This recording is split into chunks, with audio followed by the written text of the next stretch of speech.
В столице Якутии с визитом находится делегация Федерального космического агентства. Рабочую группу возглавили заместитель руководителя Роскосмоса Денис Лысков и представитель Центра эксплуатации наземной космической инфраструктуры Игорь Лиховенко.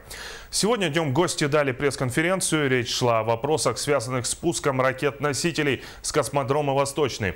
Напомним, что в декабре 2015 года оттуда планируется запуск ракеты «Союз-2».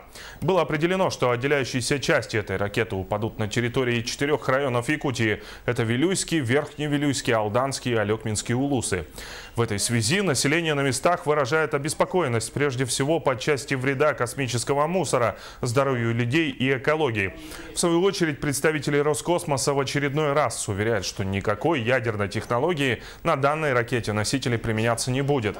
Более того, специалисты заявляют, что Федеральное космическое агентство от использования на ракетах всех классах так называемого вредоносного топлива гептила полностью отказались.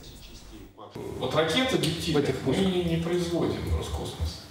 Мы используем экологически чистые ракеты, которые для военных нужд не совсем подходят все-таки. Это керосин, это в будущем, возможно, водород, там, сжиженный газ.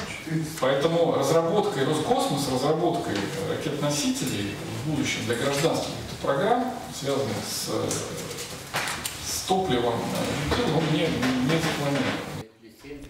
Также делегация Роскосмоса объявила об организации в городе Якутске 20 мая специальной конференции, где обсудят вопросы, касающиеся запуска ракет с космодрома «Восточный», в частности, все, что касается падения отработанных частей ракеты-носителя на территории Якутии.